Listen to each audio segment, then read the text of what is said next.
সকলোকে পুনৰবাৰ স্বাগতম জনাই আৰম্ভ কৰিছোঁ আজিৰ এই ভিডিঅ'টো। বন্ধু বান্ধৱীসকল, খুবেই গুৰুত্বপূৰ্ণ তিনিটা খবৰ মেট্ৰিক পৰীক্ষাৰ্থীসকলৰ বাবে, যিসকল পৰীক্ষাৰ্থীয়ে 6 জুন অৰ্থাৎ অহাকালিলৈ পাঠ চাই আছে। প্ৰথমটো খবৰ হ'ল, এইবাৰ সকলোকে পাছ কৰাই দিব নেকি। 2 নম্বৰ খবৰটো হ'ল, গ্ৰেছ নম্বৰ কেইটা বিষয়ত দিব আৰু কিমানকৈ দিয়া হ'ব। আৰু 3 নম্বৰ খবৰটো হ'ল, কোনকেইটা ৱেবছাইটত ৰিজাল্টসমূহ উপলব্ধ হ'ব আৰু সকলোতকৈ সোনকালে ফলাফল লাভ কৰিব পাৰিব ছাত্ৰ ছাত্ৰীসকলে। এই গোটেইসমূহ তথ্য জানিবলৈ ক'তো স্কিপ নকৰাকৈ আজিৰ ভিডিঅ'টো সম্পূৰ্ণকৈ চাই থাকিব।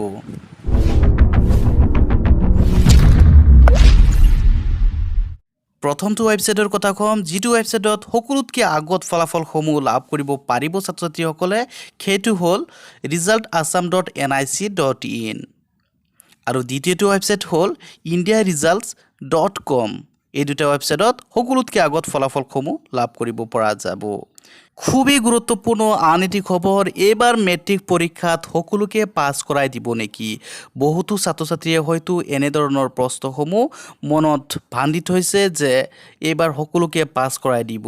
লকডাউনৰ পূৰ্বে যিহেতু বহি চোৱাৰ কাম 84% সমাপ্ত হৈছিল আৰু বাকী থকা কামখিনি অৰ্থাৎ 16% বহি চোৱাৰ কাম এই লকডাউনৰ মাজতে সমাপ্ত হ'ল। গতিকে পূৰ্বৰ দৰে অৰ্থাৎ বিগত বৰ্ষসমূহৰ দৰে এইবাৰো ফলাফল হ'ব বুলি সেবাৰ ফালৰ পৰা জনাইছে। কোনো ধৰণৰ কনচিডাৰেশ্যন নাথাকে বুলি সেবাৰ কৰ্তৃপক্ষই জানিবলৈ দিছে।